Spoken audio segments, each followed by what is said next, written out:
அஸ்ஸலாமு அலைக்கும். இன்றைக்கி பேபி பொட்டோட்டோ வச்சு ஈஸியான ரெசிபி எப்படி செய்கிறதுன்னு வாங்க பார்க்கலாம்.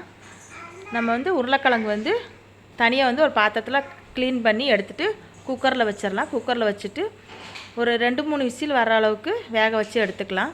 வேக வச்சு எடுத்தோன்னா கரெக்டான பதத்துக்கு இருக்கும். நம்ம உரித்து தனியாக ஒரு பாத்திரத்தில் மாற்றி வச்சுக்கலாம். மாற்றி வச்சுட்டு அதுக்கப்புறம் அடுப்பில் ஒரு பாத்திரத்தை வச்சுட்டு ஆயில் ஊற்றிக்கலாம். ஆயில் ஊற்றி ஆயில் ஹீட் ஆனதும் கடுகு கருவேப்பிலை போட்டு தாளித்து விட்டுறலாம். தாளித்து விட்டதுக்கப்புறம் மிளகாத்தூள் மஞ்சத்தூள் அதையும் போட்டு சேர்த்திக்கலாம். மிளகாத்தூள் நான் 1.5 டீஸ்பூன் சேர்த்திருக்கிறேன். மஞ்சத்தூள் நான் 1/4 டீஸ்பூன் சேர்த்திருக்கிறேன்.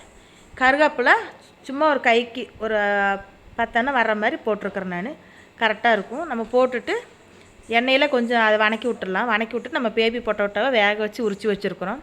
அதையும் நம்ம அந்த எண்ணெயில் சேர்த்திக்கலாம். சேர்த்திட்டு நல்லா கொஞ்சம் எண்ணெயிலே மிளகாத்தூள் மஞ்சத்தூள் இதெல்லாம் கிழங்கு கூட ஒன்றா சேர்ந்து வரணும்.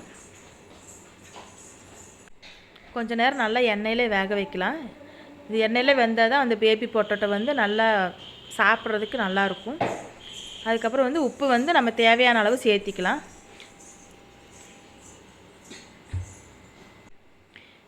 உப்பு சேர்த்துட்டு கொஞ்சம் நேரம் எண்ணெயிலே நல்லா கொஞ்சம் வணக்கிட்டு இருக்கலாம். வணக்கினதுக்கப்புறம் கொஞ்சமாக எடுத்து உப்பு காரம் பார்த்துக்கலாம். பார்த்துட்டு உப்பு கரெக்டாக இருந்தால் அதே போதும்.